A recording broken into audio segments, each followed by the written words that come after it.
Hi everyone, today we are going to be reviewing the GraphGear 1000 mechanical pencil.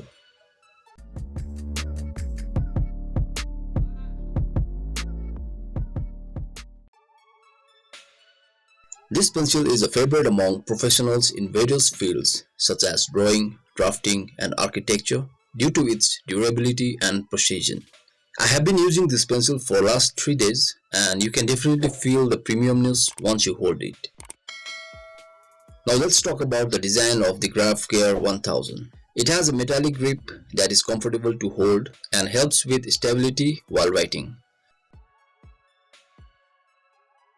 The pencil also has a built-in lead hardness indicator, so you can easily see which grade of lead you are using. For this, you have to loosen this front part to turn this indicator smoothly and then tightening it back to get the desired grade. One of the standout features of this pencil is its retractable tip. Although it has a retractable tip, it doesn't wobble while writing or drawing, which is a great thing.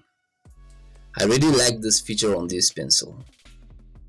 Here at the end, you'll get a thickness indicator sticker, and under the cap, you'll find an eraser which can be used to adjust some details. You can easily replace the lead when it runs out from here.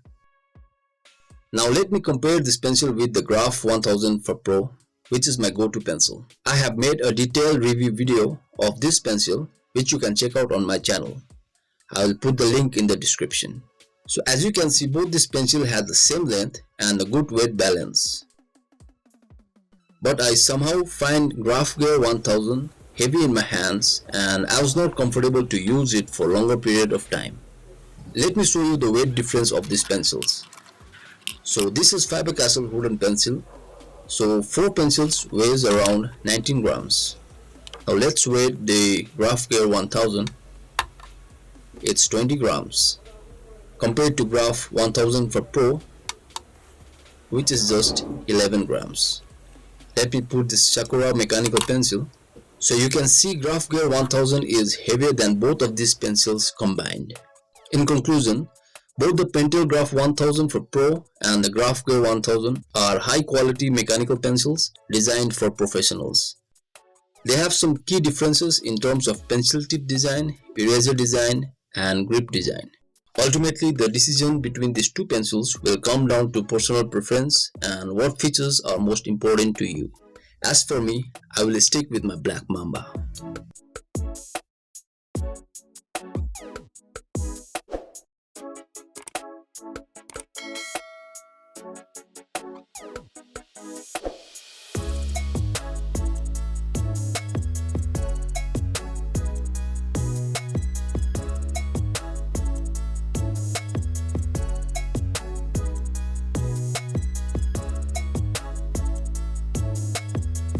I hope this video helped you to make a more informed decision on which product best suits your need.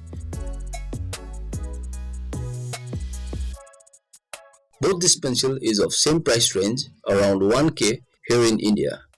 It's expensive, but it's worth the investment if you are looking for a professional grade pencil. Both pencils are well built and will last for a long time. Please don't forget to subscribe to my channel for more informative videos like this one and drawing tutorials in the future. Thank you for watching. Have a great day.